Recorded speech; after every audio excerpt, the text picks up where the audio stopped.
صاحب آپ سے سٹارٹ کریں گے.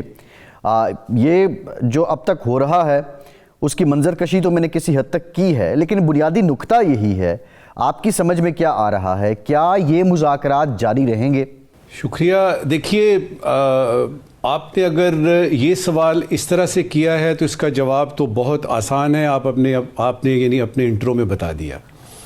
میرے خیال میں بنیادی سوال اگر آپ عوام کو دیکھیں نا، پاکستانی عوام کو، تو سوال یہ بنتا ہے کہ یہ جو مذاکرات کا 3 آپ نے ادوار کیے ہیں اور یہ جو گپ شپ آپ کر رہے ہیں، اس کا ملک سے کیا تعلق ہے؟ اس کا عوام کے مسائل سے کیا تعلق ہے؟ اور یہ آپ کے کیوں ہمارا ٹائم ضائع کر رہے ہیں؟ تو یہ میرے نزدیک زیادہ بنیادی اور زیادہ اہم سوال ہے. اب یہ کہ ابھی تک اگر آپ دیکھیں تو ان مذاکرات میں سے کیا نکلا ہے؟ ہم اس پینل پہ کئی دفعہ کہہ چکے، ابھی شروع بھی نہیں ہوئے تھے مذاکرات تو ہم نے اپنے تجزیے میں بتایا کہ یہ صفر ہے، اس کو ضرب دیں صفر سے تو صفر نتیجہ نکلتا ہے، اور اتفاق سے یہ بات ہماری ٹھیک نکلی ہے. اب تک ہوا کیا ہے؟ وہ اس لیے کچھ نہیں اس میں سے نکلا کہ پہلے تو اس کا ایجنڈا نہیں پتا تھا، پھر یہ تھا جی کہ یہ مذاکرات ہیں کہ کوئی دفتر شکایات ہے. اگر تو مذاکرات ہیں تو مذاکرات کے لیے ماحول بنتا ہے.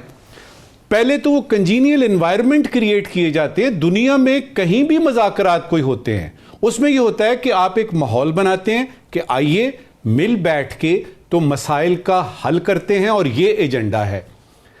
ایجنڈا تو ہمیں یعنی حکومت کی طرف سے تو ابھی تک نظر ہی نہیں آیا. حکومت کیا چاہتی ہے؟ ابھی تک صرف یہ ہوا ہے کہ جی جوڈیشل کمیشن بنا دیں، اسیران کو رہا کر دیں.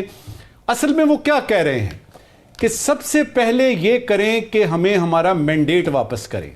یہ جو 8 فروری کو الیکشن ہوئے تھے، یہ غلط اس کی ووٹنگ ہوئی لیکن کاؤنٹنگ ٹھیک نہیں ہوئی. جو حکومت وجود میں آئی ہمیں منظور نہیں ہے. ادھر سے لے کے مخصوص نشستوں سے لے کے آ جائیں 190 ملین پاؤنڈ کا، جو کہ کیس اسی مذاکرات کے دوران ہوا. لسٹ بڑی لمبی ہے، لیکن مذاکرات کی یہ لسٹ نہیں ہے. مذاکرات میں نہیں، نجم ثاقب صاحب وہ تو پاکستان تحریک انصاف مینڈیٹ واپسی کے مطالبے سے تقریباً وڈرا کر چکی ہے. وہ تو جو مذاکراتی مطالبات تحریری پیش کیے ہیں اس میں مینشن ہی نہیں ہے وہ بات. وہ تو جوڈیشل کمیشن ہے، سمپل سی بات ہے، اسیران کی رہائی ہے. جی بالکل ٹھیک ہے. یہ 2 تو میں نے بتائے. میں نے کہا جو اصل میں چاہتے ہیں، دیکھیے اگر آپ 8 فروری کے الیکشن کے بعد جو ایک بہت بڑا دھماکہ ہوا تھا نا، جس میں پی ٹی آئی کے چہرے کے اوپر جو ہے وہ راکھ ملی ہوئی نظر آئی کہ جی آپ نے یہ کیا کیا، وہ یعنی آپ کے جو آپ کے نام پہ جیتے ہیں ان کو تو یعنی پذیرائی نہیں مل رہی، اور یہ یعنی مخصوص نشستیں، الیکشن کمیشن، ایک طوفان آتا ہے. اور اب اس میں یہ جو ہے مذاکرات کے لیے جو 2 شرائط انہوں نے رکھی، جلدی سے اس پہ بات کر لیتے ہیں. مجھے یہ بتائیے کہ جوڈیشل کمیشن اگر 9 اور 10 مئی پہ بنتا ہے یا 26 نومبر پہ بنتا ہے، اس میں سے کیا نکلے گا؟ کسی جوڈیشل کمیشن کے یعنی نتیجے سے عوام کو یعنی مطلع کبھی کیا گیا ہے؟ یا اس میں سے آپ کے خیال میں اگر کل کو کہتے ہیں عرفان صدیقی صاحب ٹھیک ہے جی ہم جوڈیشل کمیشن بناتے ہیں، پہلے تو اس کی کانسٹیٹیوشن، وہ کون بیٹھے گا، اس میں کون ہوگا، اسی پہ باتیں شروع ہو جائیں گی.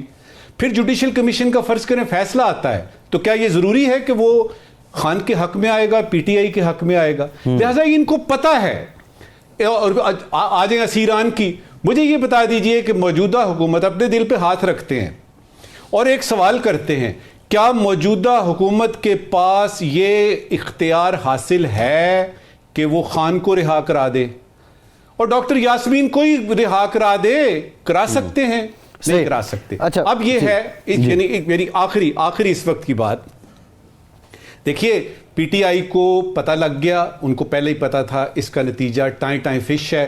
ادھر سے حکومت جو ہے اس کو یہ تھا کہ چلو احتجاج تھوڑی دیر کے لیے دائیں بائیں ہو جائیں گے، ہم دکھا رہے ہیں. مجھے لگتا ہے کہیں بادلوں سے کوئی آیا تھا کہ جی یہ ہونے چاہیے، آپ آپس کے مسئلے آپس میں حل کریں، اس کو بھی دیکھ لیتے ہیں. پی ٹی آئی نے یہ بھی دیکھ لیا. اب پی ٹی آئی کے پاس کیا آپشن ہے؟ اب ان کے پاس وہ جو چاہتے تھے نا کہ ان مذاکرات کی آڑ میں ہو سکتا ہے اسٹیبلشمنٹ سے مذاکرات شروع ہو جائیں، ہو سکتا ہے ادھر سے کوئی دروازہ کھلے، جو تھوڑا سا کھلا لیکن بات بنی نہیں.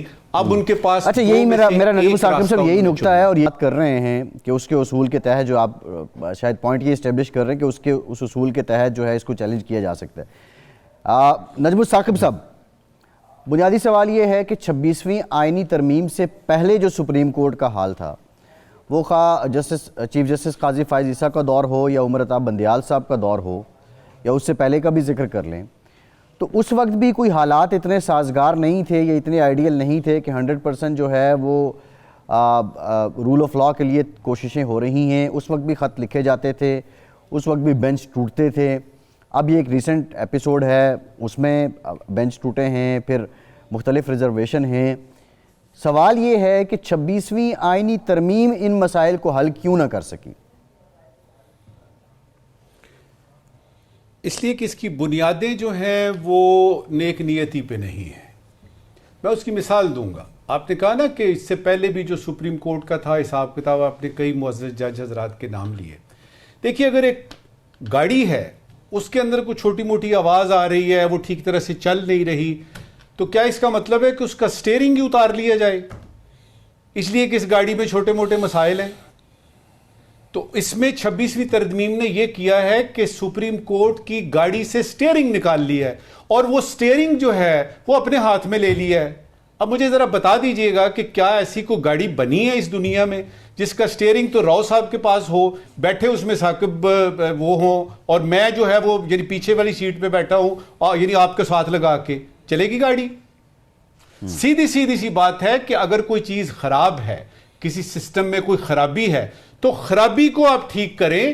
اس کی جگہ ایک یہ نہ کریں جس طرح ہوتا ہے نا، سر میں درد ہوا، بڑا شدید درد ہوا جی، مائیگرین ہو گئی، سر جو ہے وہ تپ رہا ہے. اس کا ایک علاج یہ ہے کہ آپ گلے کو ادھر سے کاٹ دیں، گلا دھڑ سے علیحدہ کر دیں، سر کا درد ختم ہو جائے گا.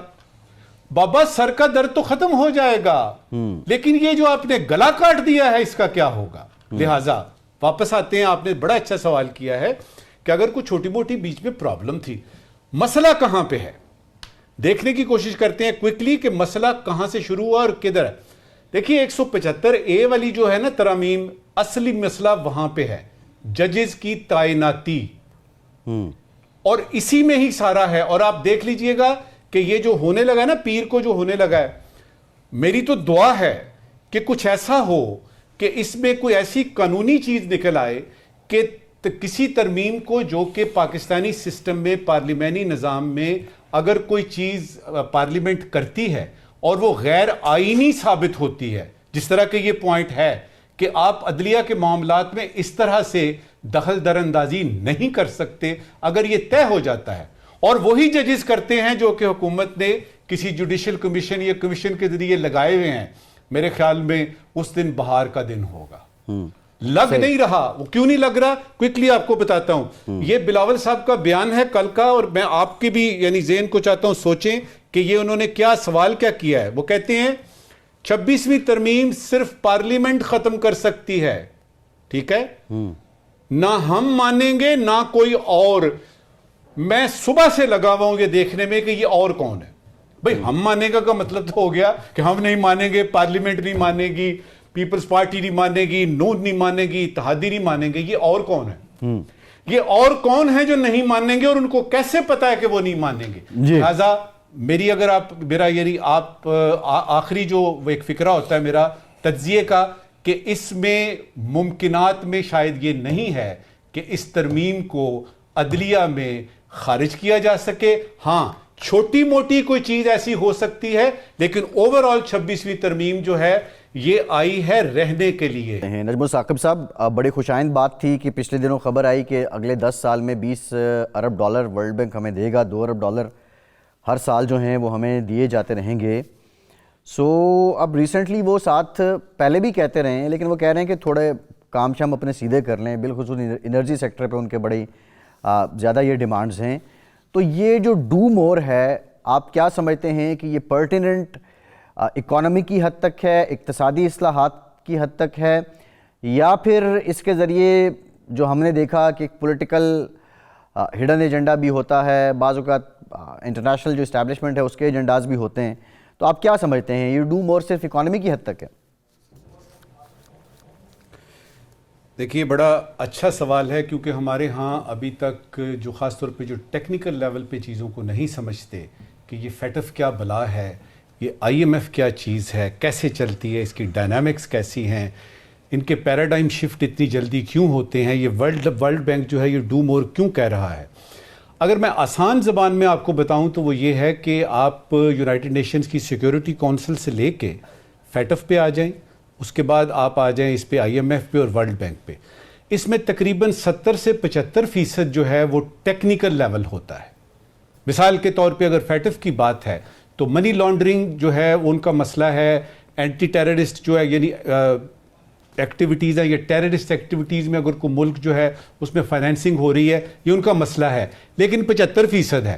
اس کی مثال یہ ہے کہ پاکستان تو آ جائے گا گرے لسٹ میں، لیکن ان کے جو دوست ممالک ہیں وہ یہ اس سے زیادہ کر رہے ہیں، وہ نہیں آئیں گے، تو وہ 30% جو ہے وہ سیاست چلتی ہے. تو آپ کے اس سوال سے یعنی پہلے تو یہ یعنی طے ہوا کہ زیادہ تر جو ہے وہ اگر یعنی آپ کو ورلڈ بینک یہ کہہ رہا ہے کہ ڈو مور کریں، تو اس میں 75% تو وہ ہے جو کہ ہم نے کام کرنے ہیں. مثال کے طور پہ وہ کہتے ہیں جی توانائی کے شعبے میں، پانی کے شعبے میں، محصولات کے شعبے میں آپ نے بڑے عرصے سے ریفارمز نہیں کیے، ریفارمز لے کے آئیں. معاشی ترقی اگر آپ کو چاہیے تو اس کے لیے ریفارمز لے کے آئیں. یہ تو ہو گیا 75%. لیکن آج ہی کیوں؟ اس کے جواب میں یہ ہے کہ وہ جو باقی کا ہے نا 25% سیاسی حساب کتاب جو آپ کو میسیجز دیے جاتے ہیں. مثال کے طور پہ ورلڈ بینک کا مطلب ہے امریکہ نے ابھی آپ کے مسل پروگرام پہ لگایا ہے، یعنی سیکنڈ ٹائم انہوں نے آپ کی قدغن لگا دی ہے. تو اس میں کچھ میسیجز، آپ نے بالکل ٹھیک اشارہ کیا، اس میں سیاسی طور پہ کچھ میسیجز بھی آتے ہیں. مجھ سے اگر پوچھیں گے، میں تو ورلڈ بینک، IMF، یہ جو آپ کے ہیں نا ورلڈ منی لینڈرز، سخت چڑ ہے مجھے ان سے، لیکن ان کے بغیر گزارا نہیں ہے. میرے قاتل، میرے دلدار میرے پاس رہو، یعنی یہ وہ صورتحال ہوئی ہوئی ہے کہ ہم ان سے جان چھڑانا چاہتے ہیں لیکن خود بیچ میں آ جاتے ہیں. اب ورلڈ بینک آپ کے سر پہ چڑھ کے یہ کیوں کہہ رہا ہے کہ ڈو مور؟ اس لیے کہ اب عالم یہ آ گیا ہے. پہلے ہم قرضہ لیتے تھے اور قرضے کی قسطیں ادا کرتے تھے جی. اب یہ ہے کہ چونکہ قرضے کی قسطیں ادا کرنے کے ساتھ ساتھ سیاست بھی آ گئی ہے، تو وہ ہمیں اب ڈکٹیشن بھی دیتے ہیں. جی یہ عالم آ گیا. یہ